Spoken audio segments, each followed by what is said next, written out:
अच्छे कॉलेज में भी नहीं पढ़ पाए, बहुत अच्छे स्कूल में भी नहीं पढ़ पाए, पुराना जमाना था, हो सकता है नहीं गए।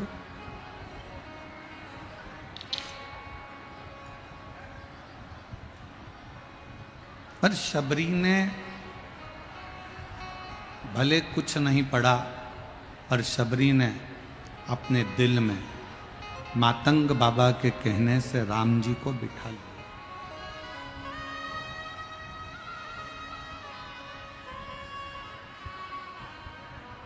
भले शबरी अम्बा ने कोई पढ़ाई करी ना करी, पर शबरी अम्बा ने मातंग बाबा के कहने से राम जी को अपने हृदय में बिठाया, अपने हृदय में विराजमान किए। शबरी अम्बा, माता शबरी ना मंत्र जानती हैं, ना तंत्र जानती हैं, ना विद्या जानती हैं, ना कोई उपासना जानती। माता शबरी को बस मातंग बाबा ने कह दिया था कि राम एक दिन तेरे दरवाजे पर आएंगे, तो बुआरी लगाती रहे, झाड़ू झाड़ती रहे।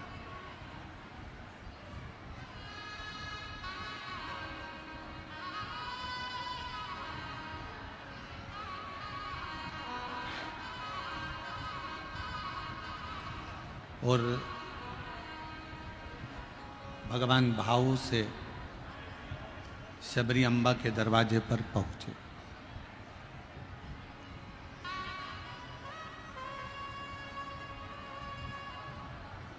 वो कहते हैं ना,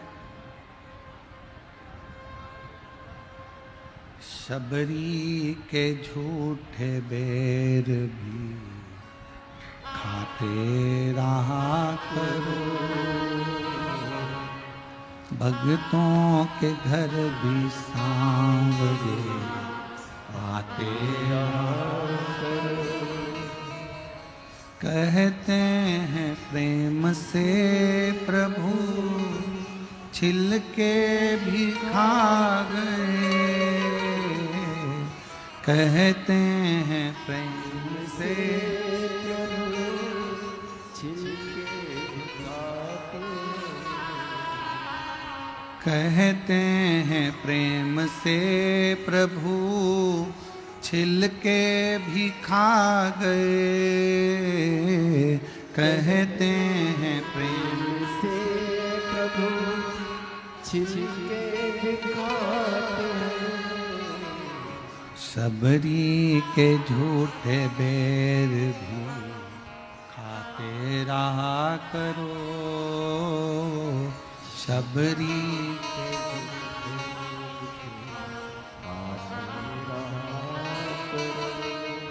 ओ दर्शन के नैन बांवरे दर्शन दिया करो, दर्शन के नैन।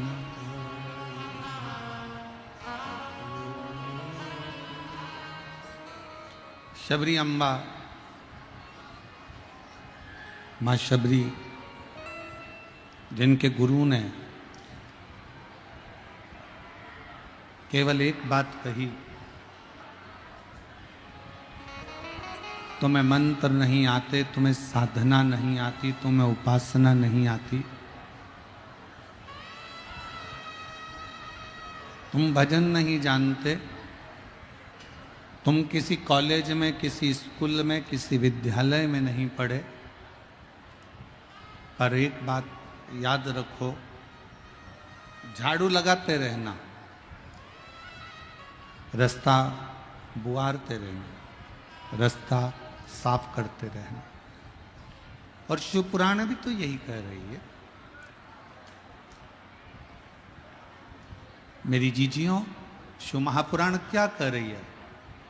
शंकर के मंदिर में एक लोटा जल चढ़ाने भी अगर तुम ना जा सको, तो शंकर जी के मंदिर को झाड़ू लगाने चले जाया करो, थोड़ा पोछा लगा दिया करो, थोड़ी सफाई कर दिया करो।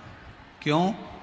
हो सकता है हमारे जीवन में भी ना जाने कितनी कितनी तकलीफें बहुत भाग्य में लिखी होगी, ना जाने कितना कितना कष्ट आपके हमारे जीवन में लिखा होगा, तो हम जब मंदिर में झाड़ू और पोछा करेंगे, जब मंदिर को हम साफ करेंगे, तो हमारे भाग्य में लिखी हुई वो बेकार रेखाएं भी एक दिन साफ हो जाए।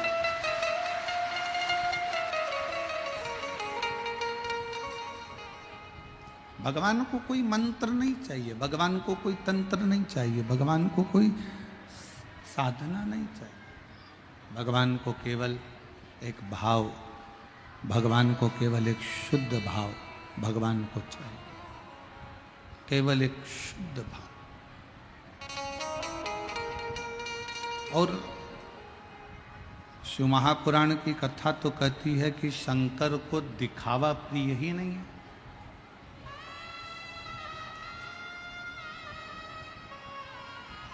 शिव जी को आडंबर प्रिय नहीं है, शंकर भगवान को दिखावा प्रिय नहीं है।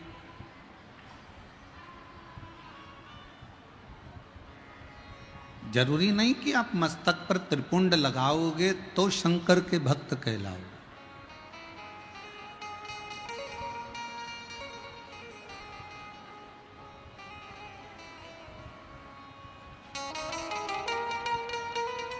जरूरी नहीं कि आप मस्तक पर त्रिपुंड लगाओ तो शिव के भक्त कहलाओगे। जरूरी नहीं कि आप जटा बढ़ाओगे तो भगवान के भक्त कहलाओगे। जरूरी नहीं कि आप वस्त्र का त्याग कर दोगे तो भगवान के भक्त कहलाओगे। शिव महापुराण की कथा कहती है कि शिव जी को पाने के लिए ना तुम्हें जटा बढ़ाने की जरूरत है,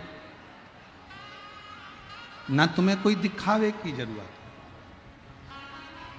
शिव जी को पाने के लिए केवल दिल से मन को शिवालय बनाना। हमारे शैलेंद्र जी एक भजन की लाइन गुनगुनाते रहते हैं, मन मेरा मंदिर नहीं, मन शिवालय हो गया, ऐसा भाव शैलेंद्र जी कहते हैं। मन को शिवालय बनाओ।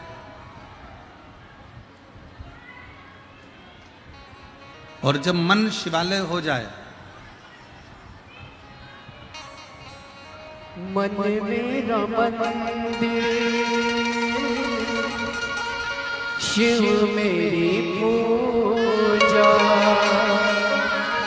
शिव सेवा नहीं कोई दूजा। ये मन को मंदिर बनाने का प्रयास करिए। और जब मन मंदिर बन जाए, उसके भीतर भगवान शंकर की अविरल भक्ति, भगवान शंकर की शिव भक्ति, भगवान शंकर की अविरल भक्ति जब विराजमान हो जाए, तो शिव जब हमारे दिल में आकर बैठ जाते हैं, शंकर जब हमारे हृदय में आकर बैठ जाते हैं, तो फिर कोई आडंबर, कोई दिखावा, कुछ भी करने की जरूरत नहीं पड़ती। शंकर हमारे भीतर समाहित होते चले जाते हैं, हमारे भीतर।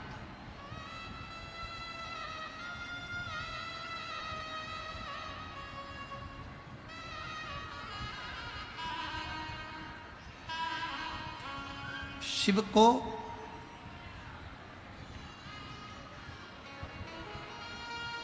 दुनिया के लोग तुमसे कहें भगवान शंकर को ये चाहिए, भगवान शंकर को वो चाहिए, भगवान शंकर को ये ला कर दो, भगवान शंकर ये मांग रहे हैं, या भगवान शंकर को ये ला कर दीजिए, नहीं।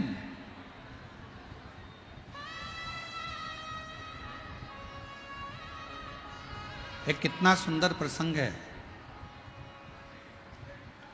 एक भानुमति नाम की एक महिला थी।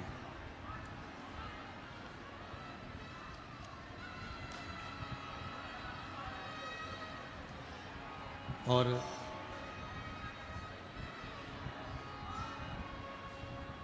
उसके पति का नाम था रामनाथ।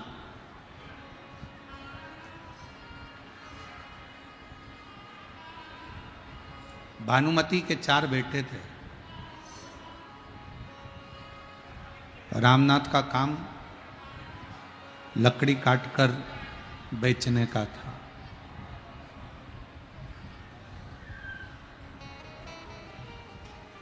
रामनाथ लकड़ी काटता, बेचता और अपने घर का पालन करता, पोषण करता। 4 बच्चे हैं भानुमति के। आर्थिक स्थिति ठीक नहीं है।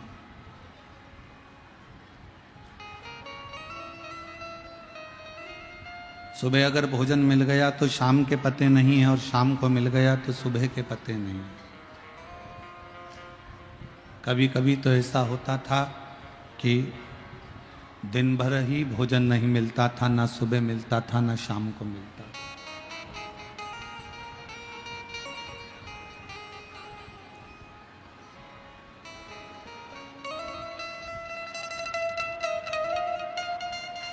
शिवरात्रि का त्योहार आया। पूरे गांव के लोगों ने, सबने,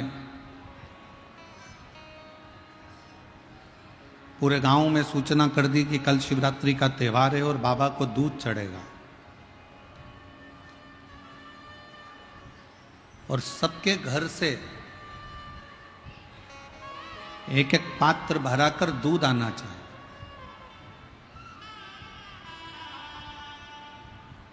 एक एक लोटा भरकर दूध आना चाहिए।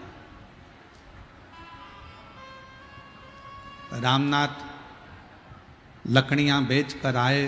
बारिश का समय था, थोड़ा सा पानी ज्यादा गिर गया था तो लकड़ी सब गीली हो गई थी।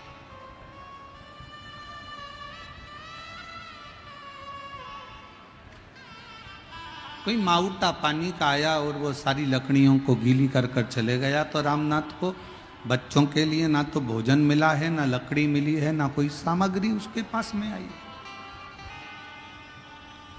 रामनाथ आए, तन का पिछोड़ा नीचे रखा, बैठकर अपनी पत्नी से कहने लगे, आज समझ में नहीं आता कि भोजन के लिए ना तो मैं बच्चों के लिए कुछ ला सका हूं, ना घर का पालन करने के लिए कोई मेरे पास में धन है। कुछ भी नहीं है मेरे पास।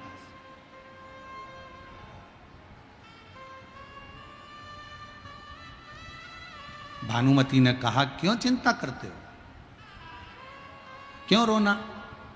नहीं है ना, चलेगा। आज तक अपने बच्चों ने पलट कर नहीं कहा कि पिताजी मुझे भोजन चाहिए।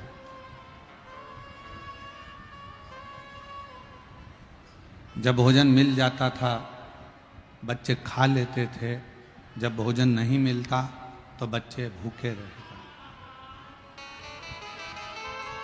आज तक हमारे बच्चों ने नहीं कहा कि हमें भोजन ला कर दो। 4 दिन हो जाए, 5 दिन हो जाए, 6 दिन हो जाए, 8 दिन हो जाए, बच्चे भूखे रह जाते, नहीं खाते, भूखे भूखे हैं।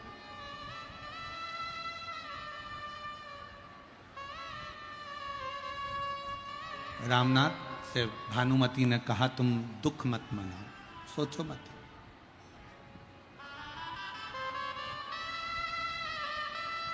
ये बड़ी सुंदर शिवरात्रि की कथा है। शिव महापुराण में वर्णन आता है कि इस कथा का स्मरण, जैसे कल सिंहेश्वर नाथ और स्थानेश्वर नाथ की कथा सुनी, तो कहते हैं कि उस कथा को सुनने के बाद व्यक्ति के जीवन में बदलाव आ जाता है और व्यक्ति कभी भी नीचे की ओर नहीं जाता, उन्नति की ओर बढ़ता चले जाता है। उसी तरह रामनाथ और भानुमति का ये संवाद शिवरात्रि का एक ऐसा संवाद है जिस संवाद को श्रवण करने के बाद में स्वयं तुमरुका जी चंचुला देवी से कहते हैं कि चंचुला, इस संवाद को सुनने वाले के घर में कभी वैभव की कमी नहीं आती है, उसके घर में कभी वैभव कमी नहीं।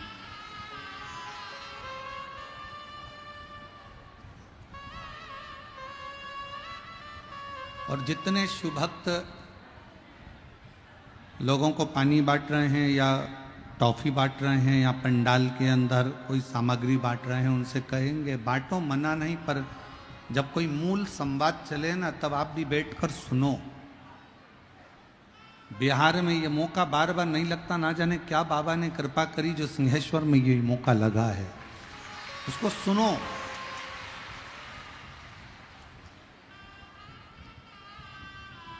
चौबीस घंटे तुम्हारे हैं, उसमें से 2.5 घंटा बाबा का है। दिल से उसको सुनो, धारण करो, प्रार्थना करो कि बाबा हमारी ऐसी कृपा करना कि हमारे जीवन में भी हम एक बार यजमान पद ग्रहण करें। और ऐसे ही शिव महापुराण की कथा अपने बिहार में होती है। भानुमति ने रामनाथ से कहा कि बच्चे कभी नहीं बोले कि हमको भोजन चाहिए, बच्चों ने कभी नहीं कहा कि हम भूखे हैं। बच्चों को भोजन मिला तो ठीक, और भोजन ना मिला तो ठीक। वो नहीं कह रहे हैं कि हमको भूख लगी है, हमको प्यास लगी है, या हमको भोजन ला कर दो, या हमको कुछ ला कर दीजिए। वो नहीं बोल रहे।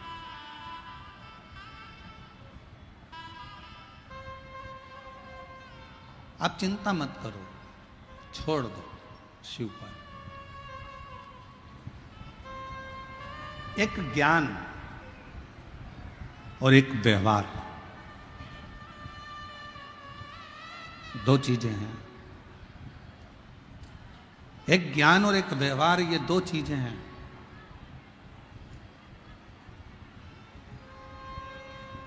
व्यवहार भी प्रबल है और ज्ञान भी प्रबल है, पर इन दोनों में सबसे ज्यादा प्रबल क्या है?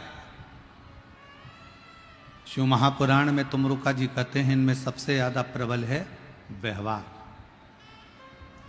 कभी कभी कोई मोटी फाइल किसी ऑफिस में, किसी ऑफिसर के पास में, राजनेता के पास में, कोई प्रशासन के पास में, कोई अन्य जगह पर कोई व्यक्ति का काम अटक जाता है, तो कई बार ज्ञान काम नहीं आता और व्यक्ति का जो व्यवहार होता है ना, प्रेम होता है ना, व्यवहारिकता होती है ना, वो फाइल को पूर्ण कर देता है।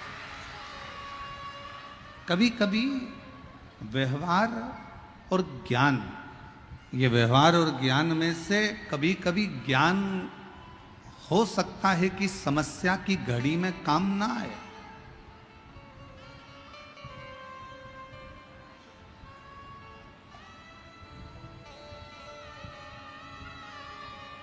पर कभी कभी व्यवहार काम आ जाता है।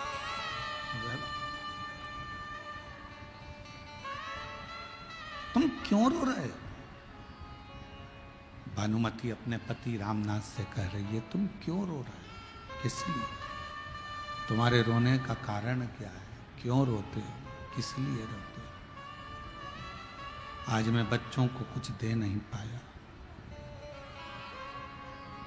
आज मैं बच्चों को कुछ प्रदान नहीं कर पाया, आज मैं बच्चों का पेट नहीं भर पाया। बच्चों ने कभी कहा तुमसे कि हमको भूख लगी है और आज हमें भोजन नहीं मिला?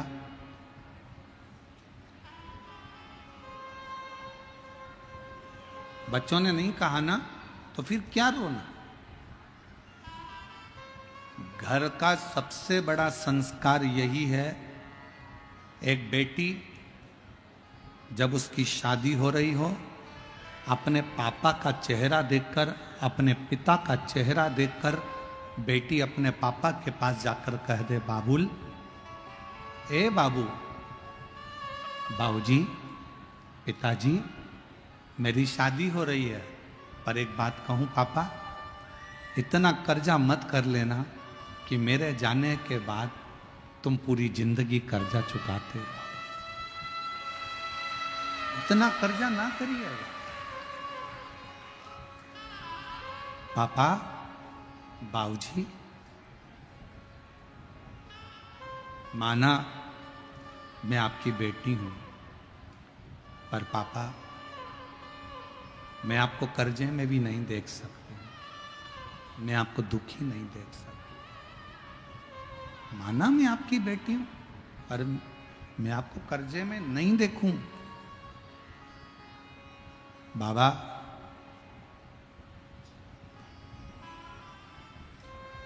दुनिया कहती है कि बेटी की विदाई में सबसे ज़्यादा मार होती है। परशु महापुराण की कथा कहती है, जब पार्वती जी विदा हो रही थी तो हिमालय राज, जिसको लोग पत्थर कहते हैं, उसके भी नेत्रों से पानी बह रहा था, उनके भी नेत्रों से जल बह रहा।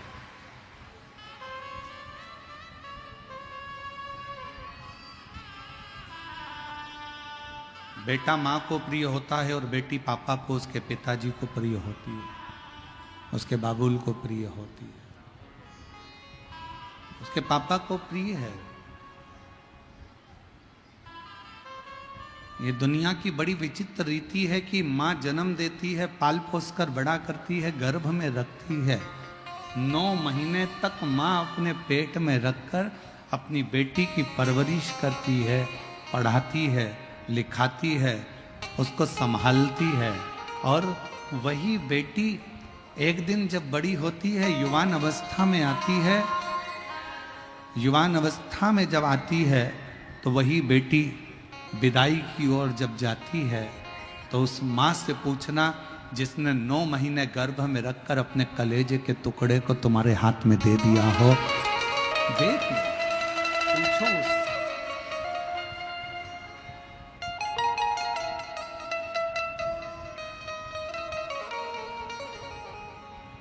और कैसो अमीर साहूकारो म्हारा बाबुल, बेटी धरी ना जाए। अरे मांग काटी का बाबुल हमको दीजे, और चूड़ी रतन जड़ायो रे म्हारा बाबुल, बेटी धरी ना जाए। कैसो अमीर साहूकारो म्हारा बाबुल, बेटी धरी ना जाए। कितना भी धन हो, कितना भी वैभव हो, कितनी भी सत्ता हो, कितना भी धन भरा पड़ा हो, फिर भी एक क्षण ऐसा आता है कि बेटी को विदाई करते समय बाप को लगता है कि मेरी सारी दुनिया, मेरा सारा दौलत, मेरा सारा धन कहीं चले गया, कहीं चले गया। क्यों रो रहा है? किस लिए? और मेरी बेटियों,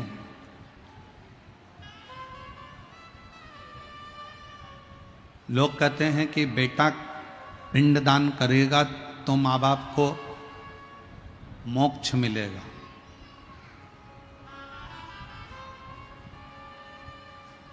पुराण कहती है कि बेटा पिंडदान करेगा, तर्पण करेगा तो माँ बाप को मोक्ष मिलेगा। परशु महापुराण की कथा कहती है, बेटा एक कुल को तारता है, बेटी 2 कुल को तारती है। सारी पुराणे कहती है कि बेटा पिंडदान करेगा, तर्पण करेगा, तिलांजलि करेगा, तब माँ बाप को मोक्ष मिलेगा। शिव महापुराण की कथा कहती है, माँ बाप का सबसे बड़ा मोक्ष कब होता है? जब वो अपनी बेटी का कन्यादान अपने हाथों से करते हैं।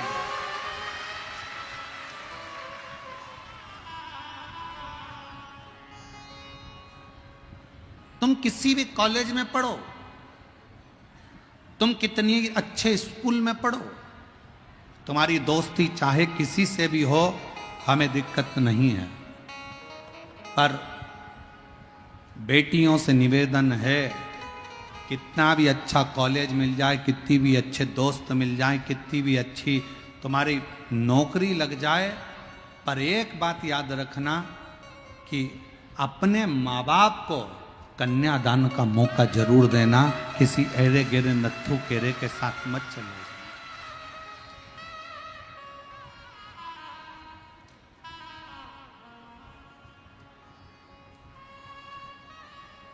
एक नर्क ऐसा होता है जिस नर्क में कन्यादान का पूछा जाता है। हमको बिहार की रीति रिवाज नहीं मालूम, पर हमारे यहां का रीति रिवाज है, हमारे यहाँ का रीति रिवाज है, जब लड़की का कन्यादान करा जाता है तो आटे की एक लोई बनाई जाती है। इधर बिहार का तो हमको नहीं मालूम। आटे की एक लोई बनाई जाती है, उसके अंदर कुछ रख दिया जाता है, सोना चांदी रुपया पैसा, और लोई बनाकर जब कन्यादान होता है तो उस लोई को रखा जाता है, लड़के का हाथ नीचे रखकर फिर कन्यादान बाप करता है। बोलो इधर होता है कि नहीं होता, हमको नहीं मालूम, पर हमारे उधर की रीति है। लोग कहते हैं कि लड़का पिंड दान करता है, लड़का जब तलांजलि देता है तब माँ बाप को मोक्ष मिलता है।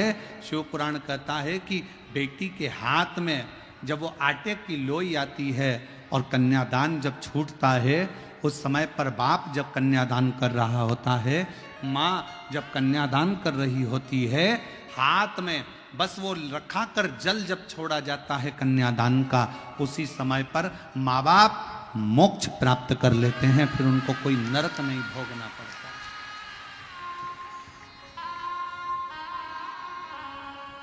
फिर उनको कोई नरक नहीं भोगना पड़ता।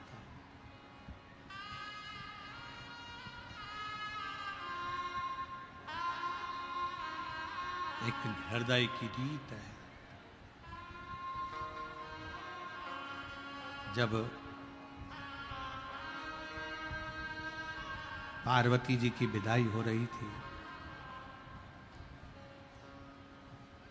मैनावती अपने कक्ष में माता पार्वती को लेकर पहुंची।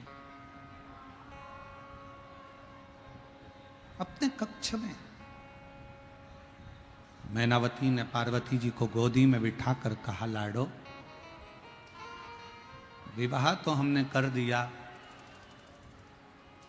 पिता के घर में कितना भी वैभव होना वो मूल नहीं है, पर पति के घर में जो वैभव होगा ना, उसमें अपनी जिंदगी को निकालना है।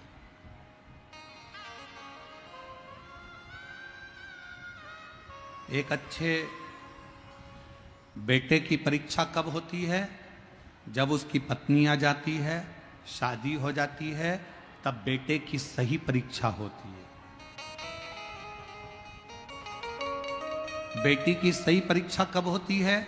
जब वो युवान हो जाती है, जवानी अवस्था में आ जाती है, और उस समय पर बेटी की परीक्षा होती है कि ये माँ बाप के अनुसार चल रही है या किसी अन्य लड़के के चक्कर में अपने माँ बाप को ठोकर मारकर जा रही है। बेटे की परीक्षा होती है जब उसकी शादी होती है, बहू आ जाती है। बेटी की परीक्षा होती है जब वो जवान होती है, युवान अवस्था में आती है। एक पति की परीक्षा जब होती है, जब पत्नी बीमार पड़ती है और पति उसकी सेवा में लगता है। और पत्नी की परीक्षा तब होती है जब पति के पास कुछ नहीं रहता और वो कदम से कदम मिलाकर अपने पति को धीरज बंधा देती है, तब पत्नी की परीक्षा होती है।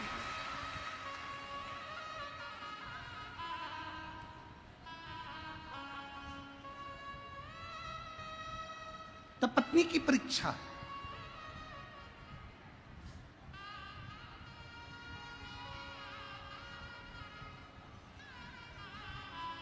पार्वती जी ने माता को कहा, मां आप चिंता ना करें, मेरे माँ बाप के जो संस्कार हैं वो मेरे सम्मुख में रहेंगे। सम्मुख।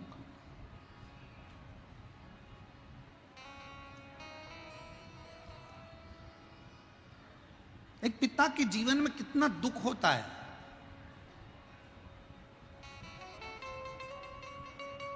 एक मां के जीवन का जो दुख है वो मां आंसू बहाकर निकाल देती है, पर बाप रोता भी नहीं ऐसा। उसके जीवन का जो दुख है वो खुद जानता है। वो एक लाइन आती है ना कि वो मैया पे क्या बीत रही, बहना तू ये मैया पे क्या बीत रही, बहना तू ये कलेजे के टुकड़े, कलेजे के टुकड़े को रो रो के भुलाना,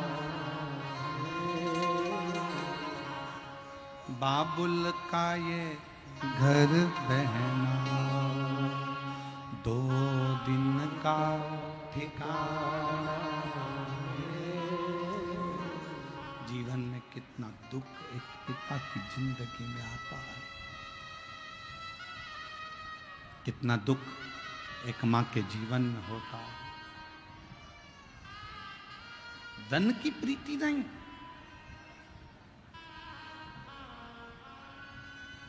ज्ञान और व्यवहार, ये 2 है।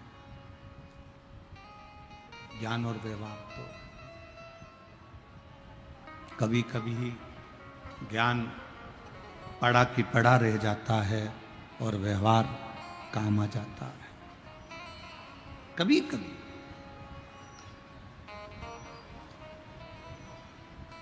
तुम कितने विद्वान हो, तुम्हारी विद्वत्ता तुम्हारे पास में रखिएगा।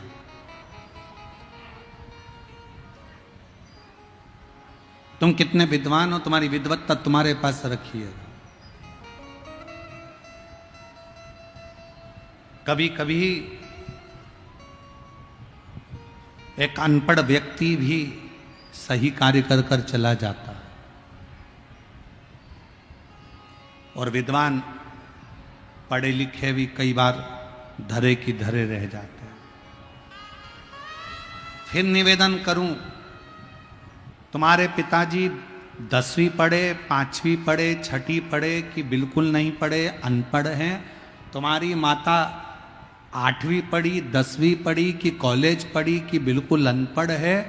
तुम्हारे माता पिता भले नहीं पढ़े पर तुम्हें तुम्हारे माँ बाप ने पढ़ा लिखा कर बाबू तो बना दिया। ये सामर्थ्यता है, ये उसकी सामर्थ्यता है। वो 8वीं तक पढ़ी है, वो 5वीं तक पढ़ी है, वो अनपढ़ है, वो अंगूठा टेक है, पर उसने अपने बच्चों को तो पढ़ाया है। अब देखा ये जाएगा, वो अंगूठा टेक मां, वो अंगूठा टेक पिता अपने बेटे को इंजीनियर, डॉक्टर, अपने बेटे को सब कुछ बना देता है। एक दिन अच्छे औहदे पर ले जाकर उसकी नौकरी भी लगवा देता है। देखना तो ये पड़ेगा कि वो अंगूठा टेक मां और अंगूठा टेक बाप ने अपने बच्चे को इंजीनियर बना दिया। अब देखना ये है कि तुम पढ़े लिखे अपनी औलाद को कहां तक पहुंचाते हो, वो देखने वाली बात, वो देखने वाली बात। मां घर में काम कर रही है तो भी बच्चे पर ध्यान रख रही है, माँ घर में रसोई बना रही है तो भी बच्चे का ध्यान रख रही है। और एक आज के जमाने के पढ़े लिखे लड़के, पढ़े लिखी लड़कियां जब विवाह हो जाता है तो उनको बच्चों को संभालने के लिए एक आया की जरूरत पड़ती है। बच्चों को संभालने के लिए एक आया की जरूरत है जो बच्चे को संभाले। झाड़ू लगाने के लिए झाड़ू वाली की, बर्तन वाले के लिए बर्तन मांजने वाली की, कपड़ा धोने वाले की, झाड़ू पोछा करने वाले की, रसोई बनाने वाले की, पूरे घर में सारे नौकर चाकर की जरूरत पड़ती है। पर एक अंगूठा टेक माँ झाड़ू भी लगाती है, पोछा भी लगाती है, बर्तन भी मांजती है, भोजन भी बनाती है और आए हुए मेहमानों का सम्मान भी करती है। और तुम जैसे बेटे को कभी कलेक्टर, कभी एसपी और कभी इंजीनियर, कभी डॉक्टर बना देती है। उसको नहीं आता कुछ भी, वो नहीं जानती, ज्यादा पढ़ा लिखी नहीं है। और सही बोलूं ना मेरी बहनों, ओ मेरी बिहार की जीजियों, कई मेरी जीजियां तो ऐसी आज भी बैठी हुई हैं और आज भी भारत की भूमि पर ऐसी माताएं हैं, ऐसे पिता हैं जिनको आज भी स्क्रीन टच मोबाइल चलाना नहीं आता, आज भी है। और स्क्रीन टच तो जाने दो, कीपैड पे भी कोई फोन लगा कर देगा तो बात कर लेगी, नहीं तो वो नंबर दबाना भी नहीं जानती। ये जो पीढ़ी है ना, जिसका दर्शन आज तुम कर रहे हो ना, ये पीढ़ी का दर्शन आने वाले समय में नहीं होगा। आने वाले समय में तो ऐसे बच्चे पैदा हो रहे हैं कि जब तक उनके हाथ में मोबाइल नहीं दो तब तक मुंह में एक निवाला नहीं लेते हैं।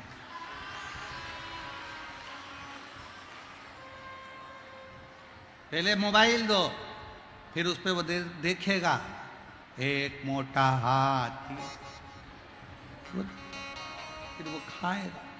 मम्मी उसके आगे पीछे घूमेगी, बेटा खा ले, बेटा खा ले, बेटा खा ले, बेटा खा ले। फिर कई बार बूढ़ी बूढ़ी माताओं के जब छठ पर्व में जब बहुएं आती है ना, मुंबई से, पूना से, पटना से जब बहुएं आती है ना, तो बूढ़ी बूढ़ी बिहार की फिर माताएं कहने में पीछे नहीं हटती। कई बार बिहार की माताएं फिर कह देती हैं, हमारी भी 4 औलाद थी, हमने पाल पोस के बड़ा कर दिया।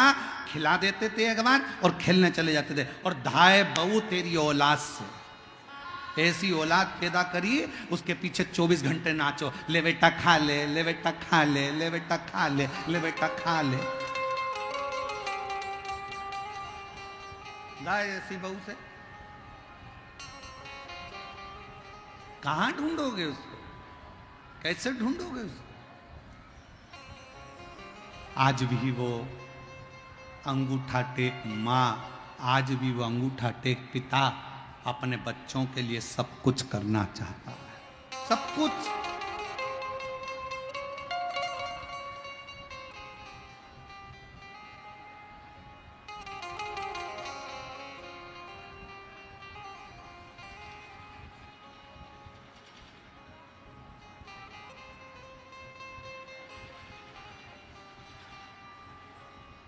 और जितने पढ़े लिखे लड़के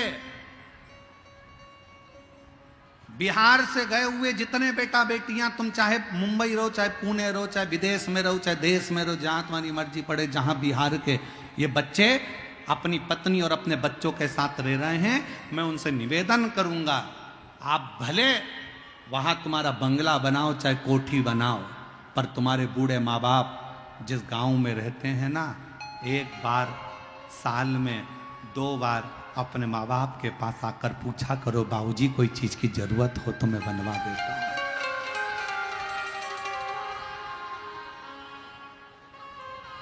कुछ नहीं चाहिए, कुछ नहीं। कितनी मां बैठी है जो अपने बेटे से बोली एक बार, मेरे को साड़ी दिला, मुझे हाथ की चूड़ी दिला। जितनी मेरी जीजियां बैठी हैं, इन्होंने कभी अपने बेटों से नहीं कहा कि मुझे साड़ी दिला, मुझे चूड़ी दिला। पति से जरूर बोली पर अपने बेटों से नहीं बोली। और उल्टा बेटों को जरूरत पड़ी तो माँ ने अपनी अलमारी खोलकर निकाल कर दे दिया, पर माँ ने कभी अपने बच्चों से नहीं कहा कि मुझे कुछ दिलाओ, मुझे नहीं चाहिए। एक माँ कहती है मेरे पास में सब कुछ है, मेरा पति है मेरे पास में, मेरी दौलत है मेरे पास में, और मेरा ये परिवार मेरे पास में है, तो मैं क्या करूंगी इस संपदा का? क्या करूं इसको? संपदा का क्या करना है मुझे? शिव महापुराण की कथा कहती है, ज्ञान का अभिमान ना करिए, ज्ञान का अभिमान ना करिए, कुछ काम व्यवहारिकता में करने का प्रयास करिए। तुम्हारे पापा नहीं पढ़े लिखे, अपना ज्ञान अपने पास में रखिए। तुम्हारी मम्मी नहीं पढ़ी लिखी, अपना ज्ञान अपने पास में रखिए। तुम्हारे घर के बुजुर्ग नहीं पढ़े लिखे, अपना ज्ञान अपने पास में रखिए। कभी कभी अगर माँ बाप के पास में आकर बैठो, बुजुर्गों के पास में आकर बैठो, तो ज्ञान की चर्चा नहीं, व्यवहारिकता की चर्चा होना चाहिए। मम्मी आपके हाथ का भोजन अच्छा लगता है, पापा आप थोड़ा बैठा करो, पापा को माँ को थोड़ा हृदय लगाने का प्रयास करो, थोड़ा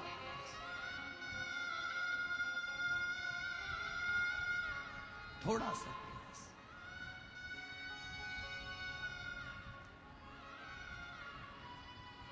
आज का जमाना बड़ा प्रोफेशनल हो गया है, लोग रिश्ते भी केवल तब तक निभाते हैं जब तक उनको तुम्हारी जरूरत पड़ती है, उसके बाद लोग रिश्ता निभाना भी बंद कर देते हैं। आज का जमाना प्रोफेशनल हो गया। जरूरत है तो रिश्ता है, जरूरत खत्म और रिश्ता खत्म।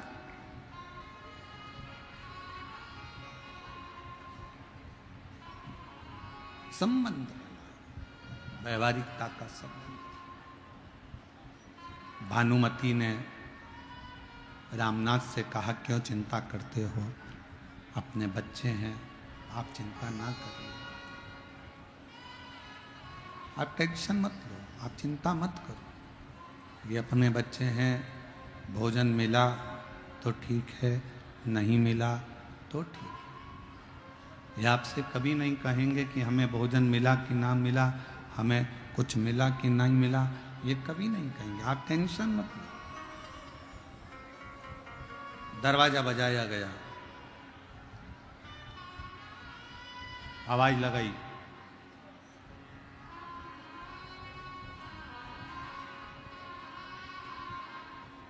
कौन है दरवाजे पर? गांव के लोग आकर खड़े होकर कहते हैं, कल शिवरात्रि है। पूरे गांव के लोगों के घर से एक एक लोटा दूध आएगा, सबको शंकर भगवान पर चढ़ाना है।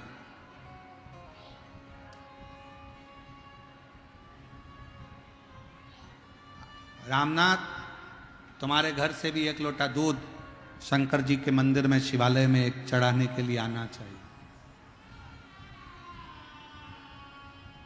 अब गांव के पटेल खड़े हों, गांव का सरपंच खड़ा हो, गांव का कोई विद्वान खड़ा हो, तो उनको पलटकर ये थोड़ी ना कहा जाता कि मेरे पास में कुछ नहीं है। ठीक है साहब, चढ़ाओ जरूर।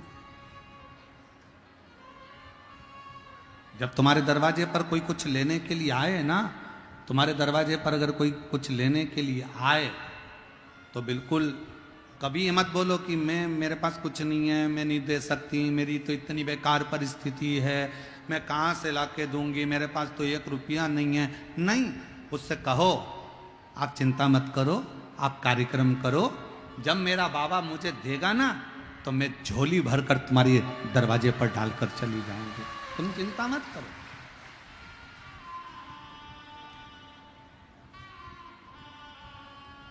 क्यों टेंशन लेना, क्यों चिंता करना? किस बात की चिंता करते हो? आप परेशान मत हो। दरवाजा बजाया गया, गांव के लोगों ने आकर कहा कि रामनाथ, अरे रामनाथ, कल शिवरात्रि है और सबके घर से 1 लोटा दूध आएगा, शंकर भगवान को सब अपने अपने घर से लाकर चढ़ाना है, शिवरात्रि का त्योहार मनाना है, शिवरात्रि का त्योहार मनाना। रामनाथ ने कहा, ठीक है प्रभु। सब चले गए गांव के लोग। पत्नी और पति को रात भर नींद नहीं आ रही, पूरी रात हो गई, चिंता में पड़े पड़े, टेंशन में पड़े पड़े, पूरी रात हो गई, पूरी रात। बच्चे सो रहे हैं। पति ने, रामनाथ ने अपनी पत्नी से कहा कि बच्चे 2 दिन के भूखे हैं, उनको भोजन नहीं मिला तो दूध कहां से लाऊंगा?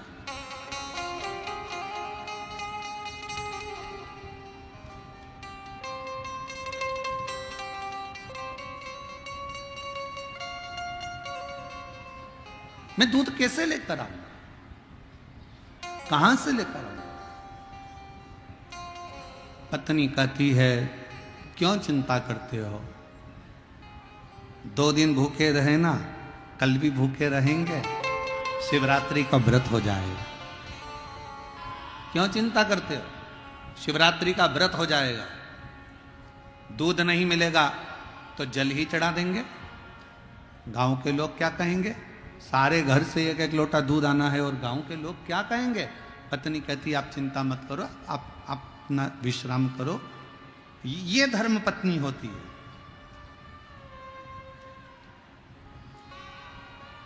कितना भी कर्जा हो जाए, धर्म पत्नी खड़ी होकर कहे, चिंता मत करो, कमाएंगे जब देंगे।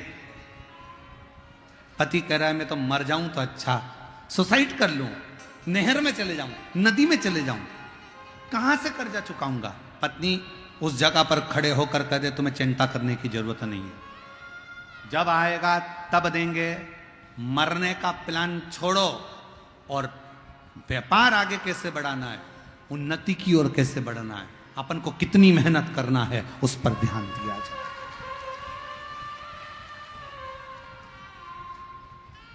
उस पर ध्यान दिया जाए। पर हम लोग बहुत बड़ी गलती कर देते हैं।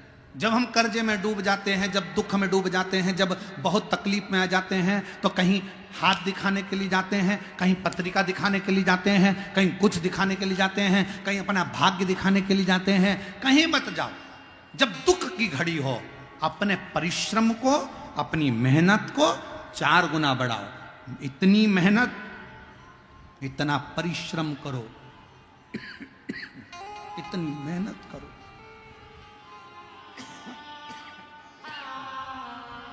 इतना परिश्रम, इतनी मेहनत करो, इतना परिश्रम करो और भगवान पर विश्वास रखो, भरोसा रखो, सफलता मिलेगी जरूर। भटक रहे हैं, भटक रहे हैं।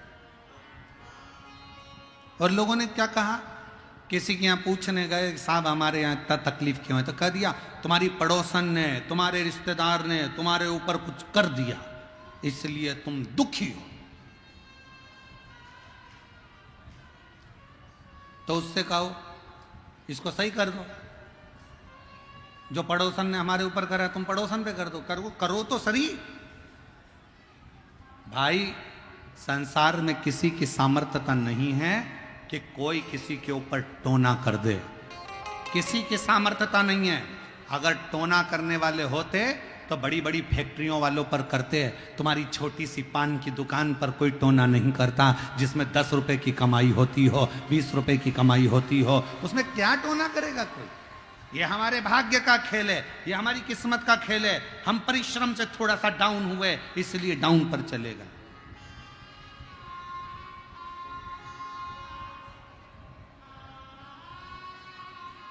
बड़ा हो और मत बुरे कर्म कर वरना पछताएगा। भगवान की आंखों से तू बच नहीं पाएगा, तू बच नहीं पाएगा। अरे ओ अज्ञानी मत कर नादानी, अरे ओ अज्ञानी मत कर नादानी। तेरे कर्म का फल भी तू ही पाएगा, जैसा इसकी आवाज बढ़ाओ, अंदर की आवाज मत बुरे वरना पछताएगा। भगवान की आंखों से तू बच नहीं पाएगा, तू बच नहीं पाएगा। अपना परिश्रम पूर्ण रखिए। जब अपना परिश्रम पूर्ण होगा, संघर्ष पूर्ण होगा, तो फल जरूर मिलेगा। बहुत दूर दूर से आप लोग आए हैं कथा श्रवण करने के लिए, बहुत दूर दूर से आप यहाँ पहुँचे हैं कथा सुनने के लिए। परिश्रम कर कर ही तो पहुँचे हो, मेहनत कर कर ही तो पहुँचे हो। अब जब इतनी मेहनत कर कर इतनी गर्मी में आप कथा सुनने के लिए आए हो, तो मेरा भोले बाबा आपको क्या खाली लौटा देगा? मेरा शंकर भी तो कुछ ना कुछ देकर भेजेगा यहाँ से आपको। शिव दिए बिना नहीं भेज सकते।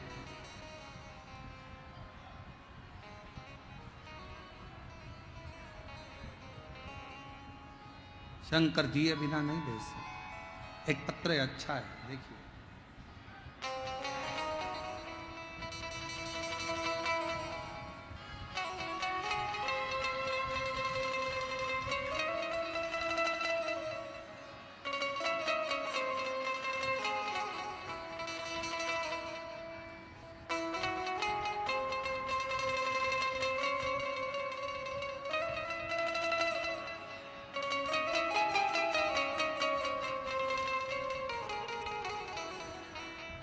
बबली पति श्वेत जायसवाल हैदराबाद में रहती हैं, हैदराबाद से हैं। कहीं बैठी हों तो हाथ हिला सकती हैं। बबली पति श्वेत जायसवाल आप ही हैं, आ जाइए। हैदराबाद से हैं। एक लोटे जल का मैं क्या वर्णन करूं गुरुदेव। मेरी बेटी के नई जिंदगी दी है भोले बाबा ने। मेरी बेटी आद्या जायसवाल जब वो 2 साल की थी तो उसके चेहरे पर एक दाग आ गया था, और वो दाग चेहरे का डॉक्टर के हिसाब से ये दाग पूरे शरीर पर फैल जाता है। और दाग आया, अब मैं करूं तो करूं क्या। जितने डॉक्टरों को दिखा सकते थे दिखाया, पर वो दाग सही नहीं हो रहा था। डॉक्टर एक ही बात कहते थे कि ये दाग धीरे धीरे पूरा शरीर सफ़ेद कर देता है, पूरा शरीर बेकार कर देता है। मेरी मम्मी जो आपकी कथा सुनती हैं, उन्होंने मुझे आपकी कथा के बारे में बताया, और रोज़ शिवालय जाकर 1 लोटा जल चढ़ाती, कुछ उपाय करने को कहा, मैंने वो करा। रोज़ शिवालय जाने लगी, लेकिन उपाय नहीं कर पाई। हैदराबाद में उसकी सुविधा नहीं थी। फिर अचानक किसी कारण मेरा पति का मेरे को मायके जाने का मौका मिला, और वहाँ पर हमने ये उपाय किया। पूर्णिमा की रात्रि को गाय का आपने कहा था कि बछड़ा जब दूध पिए, दूध बछड़े के मुख पर आ जाए, उस फेन को चम्मच में निकाल लो, और जहाँ सफ़ेद दाग हो गया है या शरीर पर दाग हो गया है, वहाँ उस दूध को पूर्णिमा की रात्रि को लगाओ। रात्रि को थोड़ी देर लगाने के बाद चंद्र की रोशनी में रखने का शिव जी के नाम का श्री शिवाय नमस्तुभ्यम का उच्चारण करो, और फिर स्नान करा दो। हमने हमारी बेटी के साथ में वही पूर्णिमा वाला उपाय किया, और बाबा की कृपा से आज मेरी बेटी का पूरा शरीर मात्र 15 दिन के अंदर ही ठीक हो गया। मैं बाबा को यहाँ प्रणाम करने के लिए, मैं शिव को नमन करने के लिए। एक पत्र और बड़ा सुंदर है।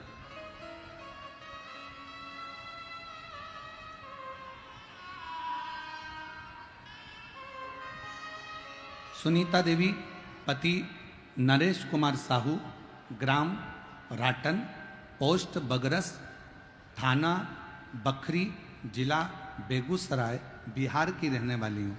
कहीं बैठी हों तो बेलपत्र लेने के लिए आ सकती हैं। मेरा मोबाइल नंबर ये है। गुरुजी, मैं बाबा का क्या गुणगान करूं।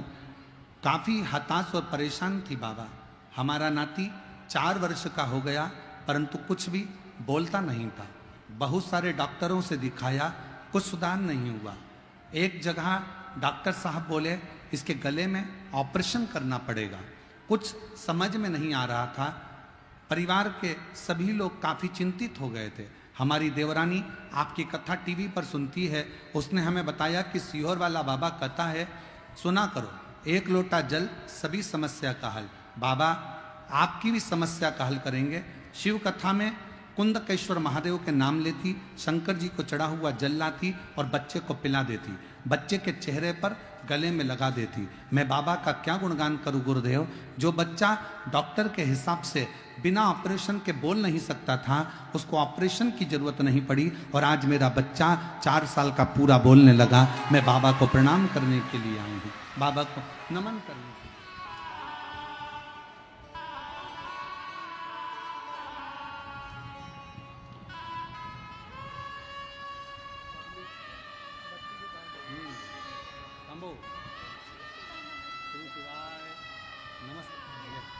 प्रणाम करो बाबा।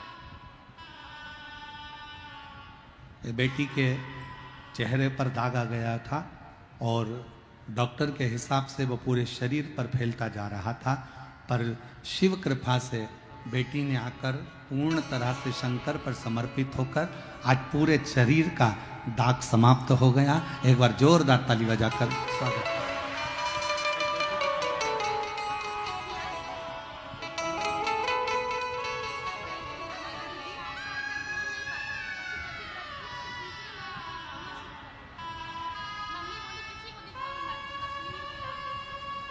ये बालक 4 साल तक बोलता नहीं था, और पशुपति व्रत और बाबा के भजन से आज पूर्ण तरह से बोलता है। एक बार जोरदार ताली बजाएं साथ।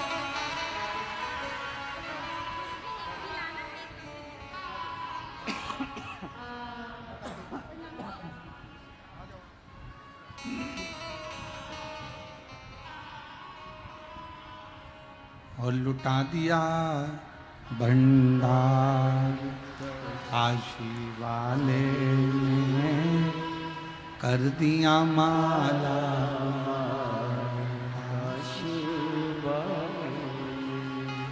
जो जैसी भावना लाया वो वैसा ही फल पाया, नहीं खाली उसे लौटाया वो मन ही मन हर्षाया, और कर दिया माला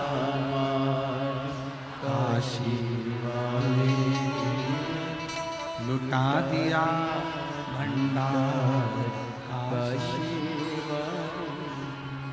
शिव पर आश्रित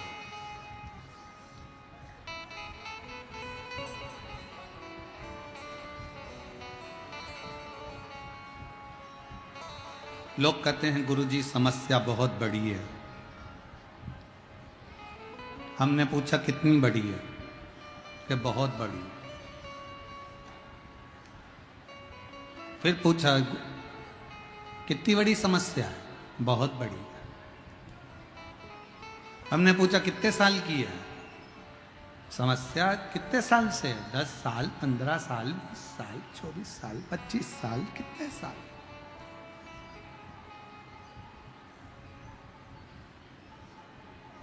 कहा गुरुजी बहुत समस्या, बहुत बड़ी समस्या। हमने कहा समस्या कितनी भी बड़ी हो, कैलाश पर्वत पर बैठने वाले महादेव से बड़ी नहीं हो सकती है, वो उसके चरणों की रज ही हो सकती है।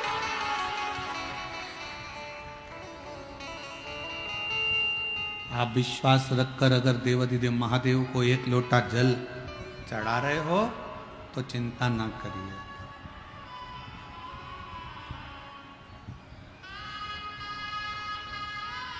आप शिव को आश्रित होकर शंकर की शरणागति लेकर उसको भज रहे हो। क्या सोचना, क्या विचार करना?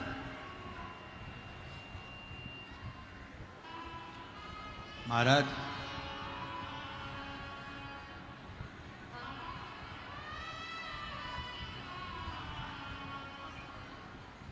शंकर भगवान के मंदिर में जब जाओ तो पूर्ण भरोसे के साथ, और शंकर की कथा में आओ तो पूर्ण भरोसे के साथ।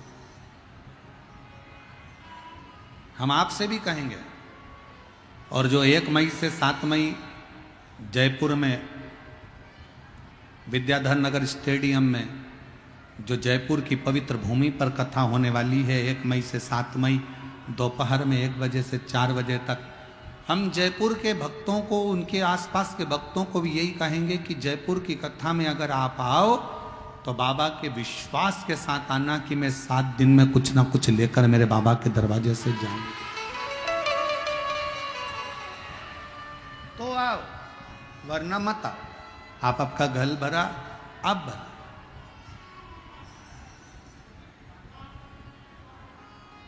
आश्रित होकर चलो।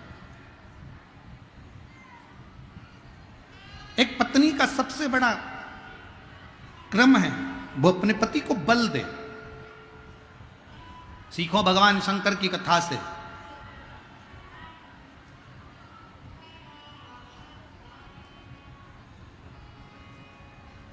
महिषासुर को मारना था,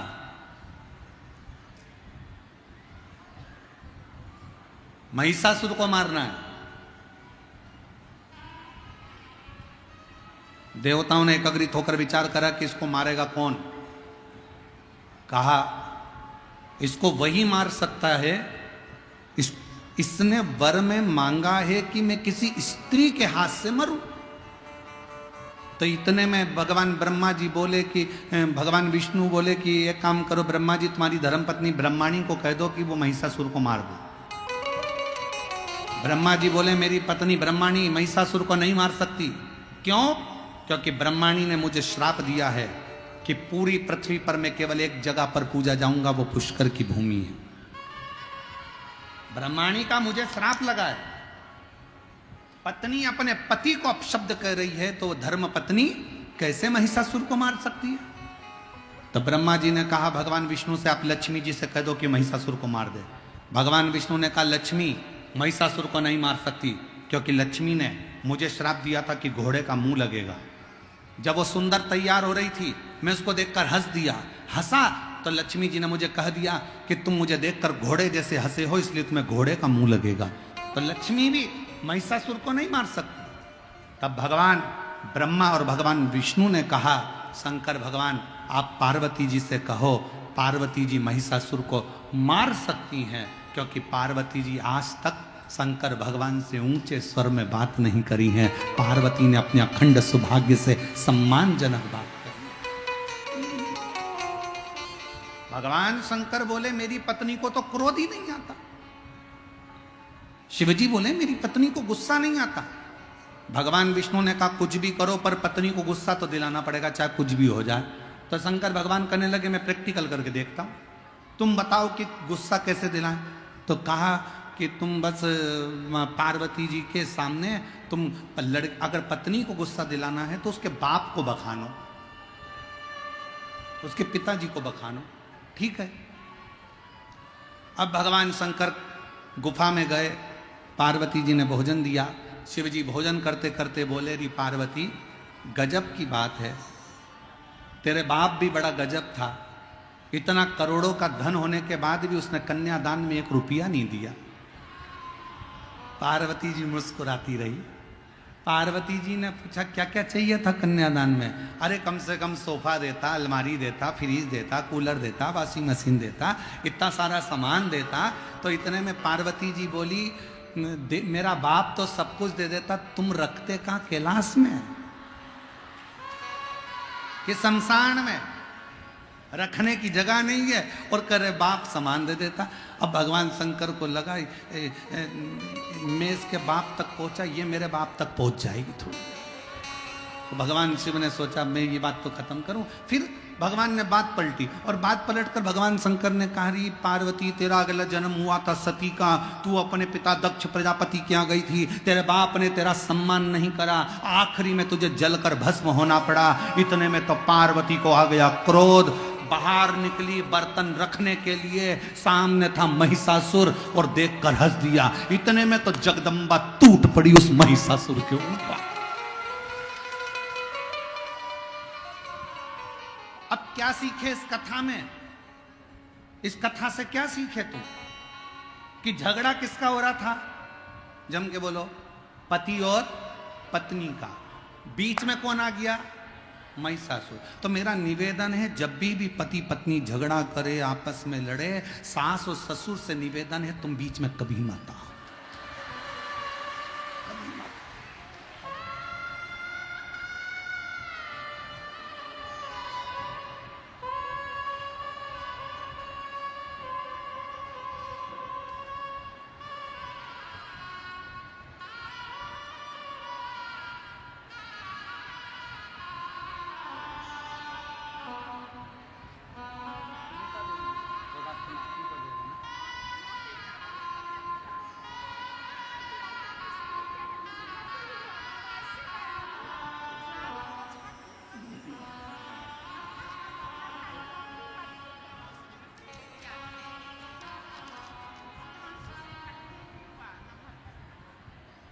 दीदी ने लिखा है मेरा नाती बोलने लगा और मेरा एक बेटा जो कई सालों से नौकरी की तलाश में था, नौकरी नहीं लग रही थी, तब मैंने पशुपति व्रत किया और बाबा की कृपा से हाई स्कूल सेकंड में भौतिक का शिक्षक बन गया। मैं बाबा को यहाँ प्रणाम करने के लिए आई हूँ। बहुत बहुत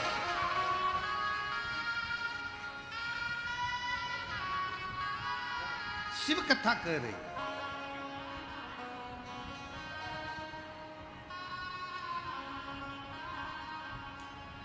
भगवान शंकर और पार्वती का झगड़ा हो रहा है और बीच में कौन आ गया?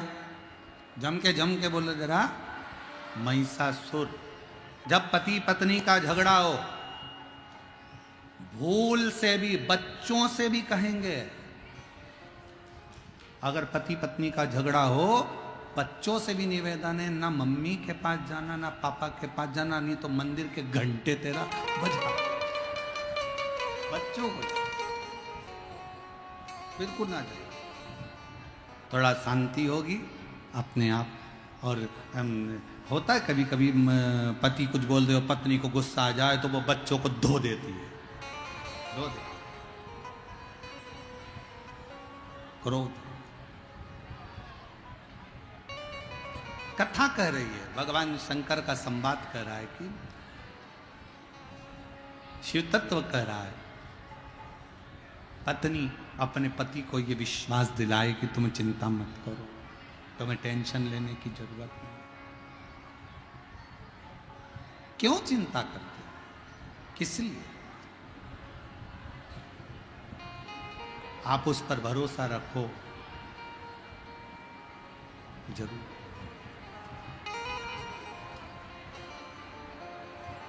आप उस पर विश्वास रखो, और जब आप उस पर भरोसा रखोगे तो शिव तत्व मिलेगा जरूर। एक बहन है जो कथा में आई है और घर से संकल्प लेकर निकली थी कि मैं कथा श्रवण करने के लिए जाऊंगी।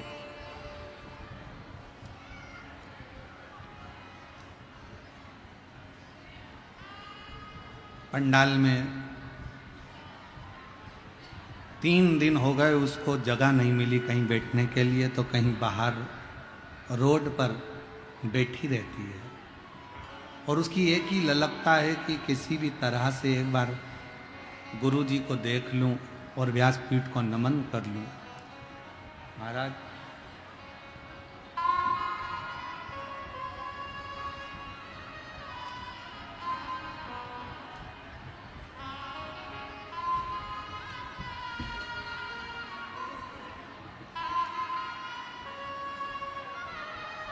विजया भारती, पति सुरेंद्र कुमार भारती, मुजफ्फरपुर बिहार की हैं। कहीं बैठी हों तो वो एक व्यासपीठ पर जरूर आएं, क्योंकि 3 दिन से इस महिला ने एक अन्न का दाना नहीं खाया है। जब तक शिव का दर्शन ना कर लूं तब तक कुछ पाऊँ ना। इसलिए मेरा निवेदन है, जहाँ बैठी हैं वो जरूर आएं और बाबा की अविरल भक्ति को हम तो कहेंगे। हमने बच्चों से कहा था उनको आगे ला के बिठा देना, क्योंकि इतने दिन से वो नियम लेकर आई हैं। अच्छा, उधर बैठी हैं। हम बच्चों से कहा था कि उनको पंडाल में ले जाकर बिठा दे। इतने दिन से बाहर बैठ रही थी, दर्शन नहीं मिल रहा था। दर्शन, शिव कथा कर रही है, एक विश्वास कर रहा है। महाराज, तुम जहां चाहो वहां शिव तत्व आपके नजदीक में, आपके नजदीक। और वो शक्ति स्वयं जगत जननी जगदम्बा अम्बा माँ दुर्गा भवानी भगवान शिव को भी देती है। ऐसा नहीं कि केवल एक आप ही ऐसी स्त्री हो जो अपने पति को बल दे सकती हो। माँ दुर्गा भवानी भी अपने पति भगवान शिव को बल देती हैं। माँ लक्ष्मी नारायण को बल देती हैं। ब्रह्माणी ब्रह्मा को बल देती हैं। झारखंड में जब आप गुमला में झारखंड की जब कथा सुनेंगे, 11 मई से 17 मई तक की, तो उस कथा में आप स्मरण करेंगे कि भगवान शंकर की जो बेटियां हैं, उन शिवजी की बेटियों के जीवन में कितना कितना कष्ट आया, और उन बेटियों ने अपने पति का साथ देकर शिव की कृपा से, शंकर की करुणा से अपने जीवन के सारे दुखों को समाप्त करना।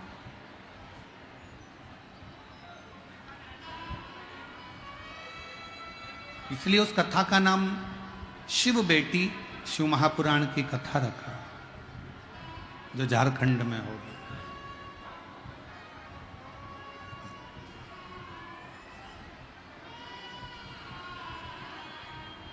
भानुमति ने कहा चिंता मत करो, छोड़ो शिव पर, विश्राम करो। सुबह उठे, आज बच्चों ने कहा माँ 2 दिन से अन्न का दाना नहीं मिला, आज बहुत भूख लग रही है माँ, कुछ मिल जाता तो हम पा लेते। माँ ने कहा बेटा आज तो शिवरात्रि है और आज तो भोजन अपन करते ही नहीं, आज तो व्रत है।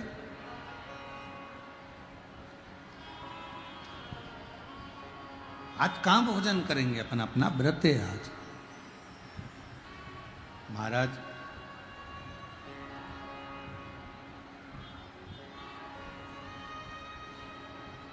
चारों बच्चे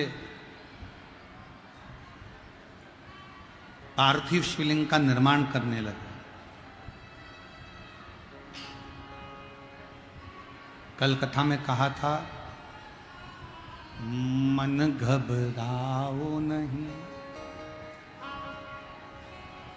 भोलेनाथ मिलेंगे कभी ना कभी। वो जल में मिले, वो फल में मिले, आकाश में मिलेंगे कभी ना कभी। मन धीर धरो घबराओ, थोड़ा सा धीरज बांध कर रखना, शिव मिलेगा।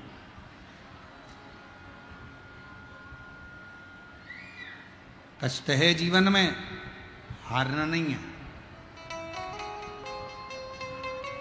संघर्ष है जीवन में, हारना नहीं है। मिलेगा शिव। 4 बच्चे मट्टी उठाकर लाए बगीचे में से, पार्थिव शिवलिंग का निर्माण करा है बच्चों ने।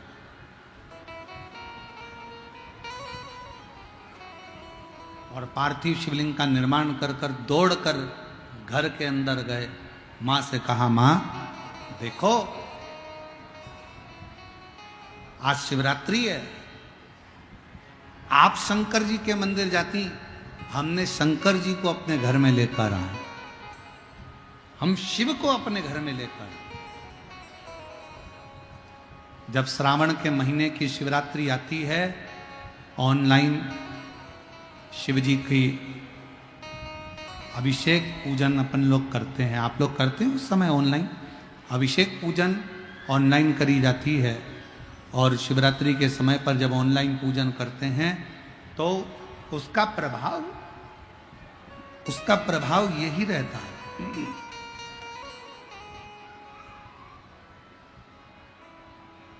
कि साल में कम से कम एक दिन पूरा विश्व, पूरा देश विदेश में जहां पर सनातनी रहते हैं, वो कम से कम एक दिन श्रावण की शिवरात्रि के समय पर जब हम ऑनलाइन पूजन करें तो तुम्हारे मन में यह भाव होना चाहिए कि भगवान शंकर कहीं भी हों, उस दिन हमारे घर में प्रवेश कर रहे हैं।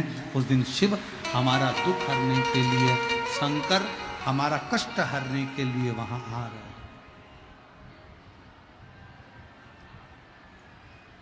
भगवान शिव आ रहे, ये अपने भीतर एक भाव प्रकट करो। एक पत्र है, अच्छा है, देखिए।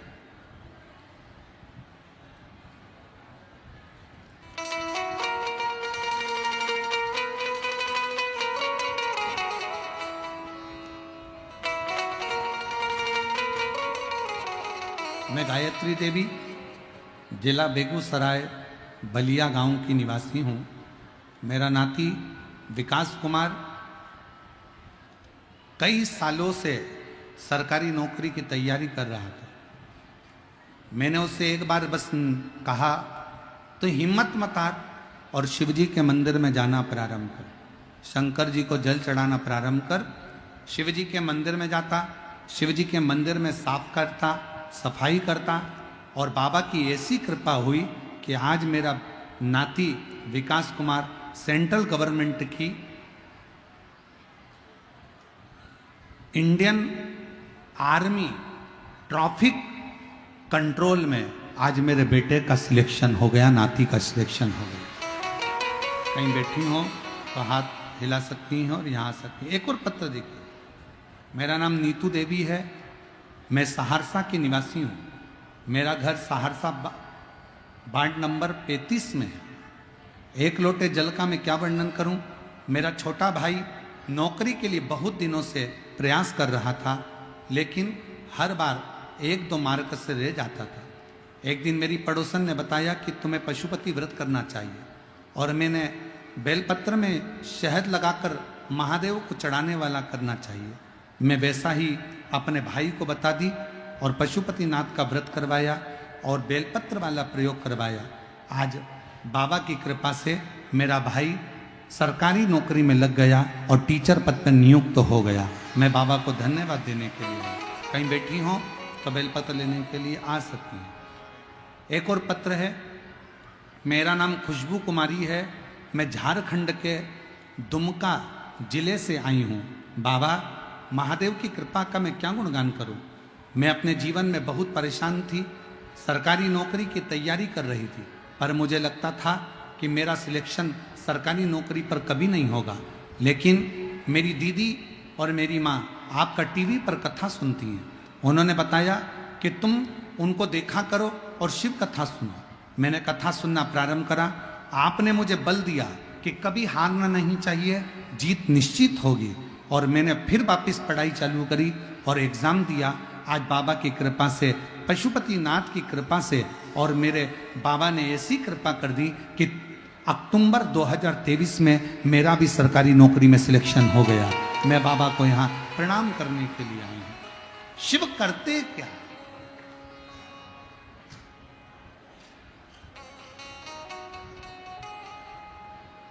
फिर निवेदन है, जो जैसी भावना लाया वो ऐसा ही फल पाया। आप जिस भावना से आए, आप जिस भाव से आए और जिस विश्वास के साथ, जिस दृढ़ता के साथ आप कथा सुनने के लिए बैठे हो, जिस समय पर श्री शिवाय नमस्तुभ्यम बोला जाता है, बाबा सब दुख काटो मेरे बोला जाता है, उसके बाद 2 क्षण के लिए मौन जब आप और हम होते हैं, तब उस समय पर बाबा से अपने मन की बात करा करो, अपने दिल की बात करा करो, और बाबा को अपना भाव शिव जी को कहा करो। भगवान शंकर उसको स्वीकार करेंगे, शिव उसको स्वीकार कर कर अपने भीतर आकर विराजमान होंगे, और शिव तत्व अवश्य फलीभूत होगा, फल देगा।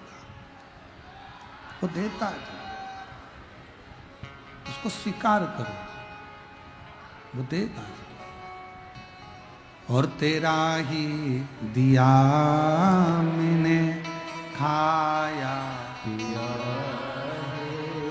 तेरा शुक्रिया, तेरा शुक्रिया। माँ, आज हमने शंकर भगवान को अपने घर पर लेकर आए।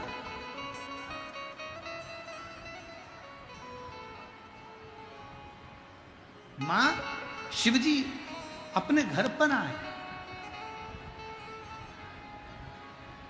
शंकर भगवान और अपने घर पर। भानुमति को स्मरण नहीं।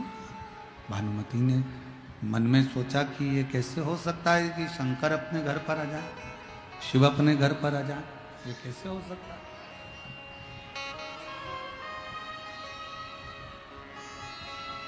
भानुमति ने अपने पति रामनाथ से कहा, चलो दर्शन करते हैं। पार्थिव शिवलिंग, 4 बच्चों ने 4 पार्थिव शिवलिंग का निर्माण किया। 4 ये शिव महापुराण की कथा कहती है,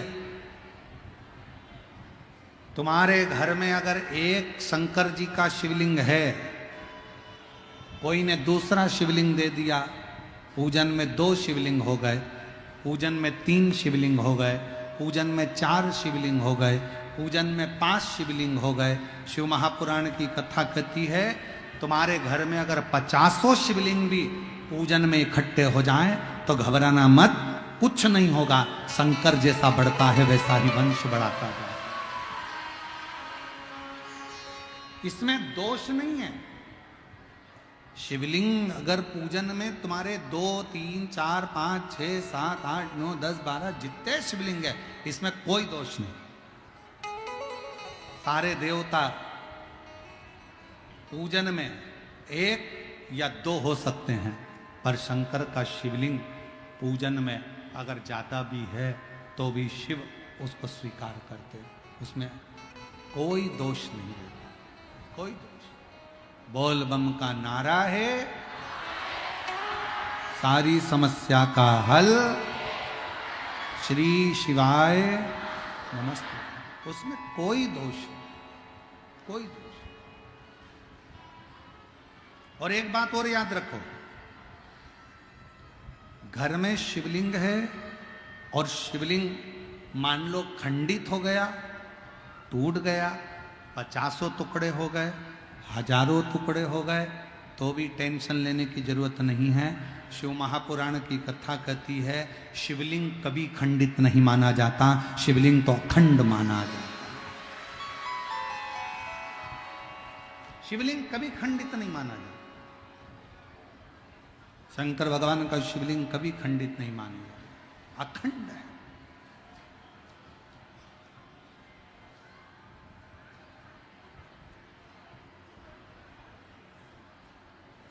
वो कहते हैं ना, मंदिर मंदिर में मिलेंगे भोलेनाथ, चढ़ाऊं लोटा जल भर के। और काहे के गणपति बनाए, काहे के भोलेनाथ, काहे के गणपति बनाए, काहे के भोलेनाथ। गोबर के गणपति बनाए, मट्टी के भोलेनाथ। गोबर के गणपति बनाए, मट्टी के भोलेनाथ। मंदिर मंदिर में मिलेंगे भोलेनाथ, चढ़ाऊं लोटा जल भर के। मंदिर मंदिर में मिलेंगे भोलेनाथ, चढ़ाऊं लोटा जल भर के। कौन दिना गणपति मनाए, कौन दिना भोलेनाथ। कौन दिना गणपति मनाए, कौन दिना भोलेनाथ। बुधवार गणपति मनाए, सोमवार भोलानाथ। बुधवार गणपति मनाए, सोमवार भोलानाथ। मंदिर मंदिर में मिलेंगे भोलेनाथ, चढ़ाऊं लोटा जल। मंदिर मंदिर में मिलेंगे भोलेनाथ, चढ़ाऊं लोटा जल। शिव कथा कर रहे हैं, भगवान शंकर का संवाद है, शिव पुराण कर रहे, शिव तत्व कर रहे।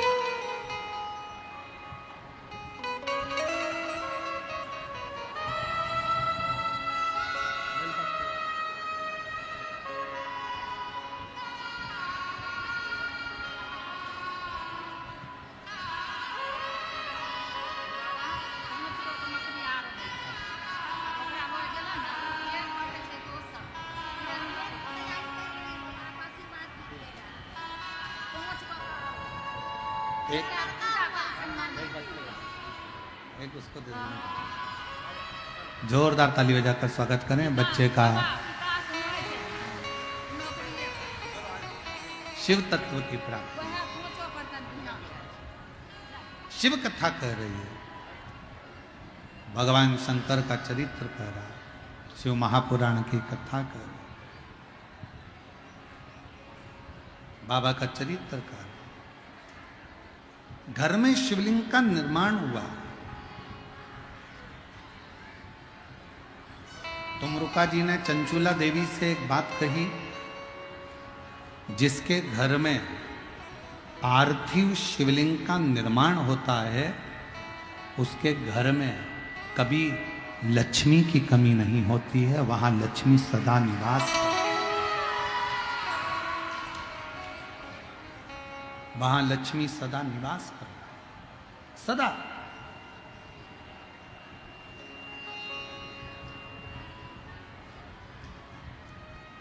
और मेरी जीजियों, जितनी मेरी बेटियां बैठी हैं, माताएं बैठी हैं, मेरे भाई जितने बैठे हैं, जितने मेरे जीजी बैठी हैं, जितने मेरे जीजा बैठे हैं, उनसे निवेदन करूंगा, महीने में, 2 महीने में, 4 महीने में, 6 महीने में ऐसा नियम बनाओ कि मिट्टी अपने गमले में से लेकर, भले गमले के अंदर ही शिवलिंग का निर्माण कर लो, उसकी पूजन कर लो, दिया लगाकर, जल चढ़ाकर बाबा से प्रार्थना कर लो, और उसी मिट्टी को वहीं गमले में ही विसर्जन कर।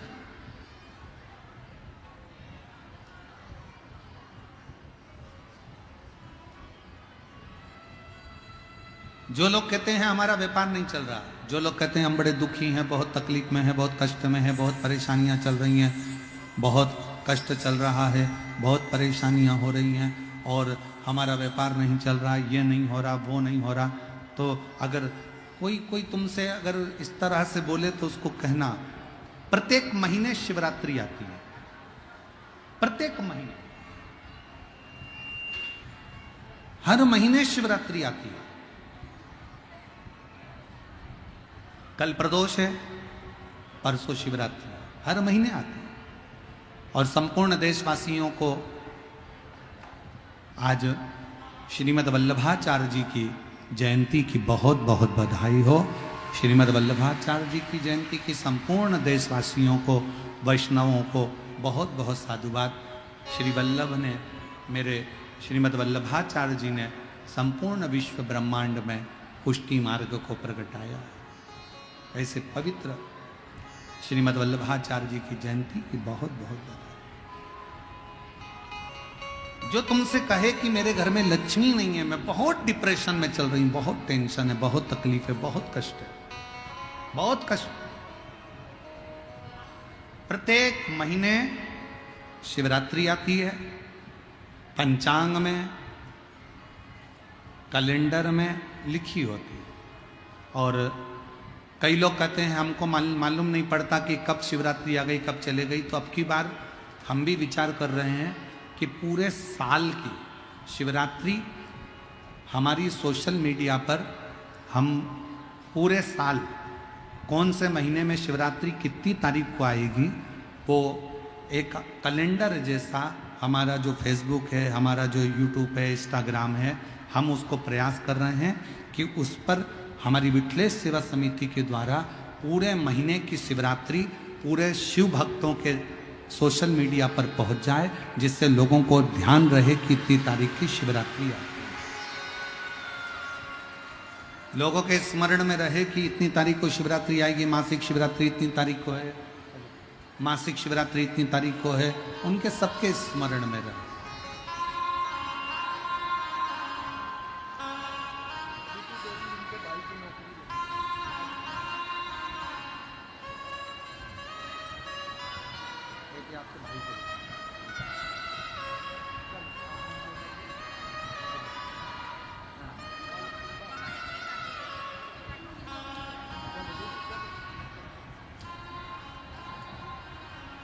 एक पार्थिव शिवलिंग का निर्माण,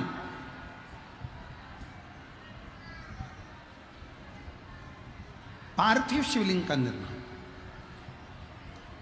महाराज प्रत्येक घर में हर महीने, भले गमले में करो, थाली में करो, पूजन के स्थान पर करो, पर पार्थिव लिंग का निर्माण होना चाहिए प्रत्येक में।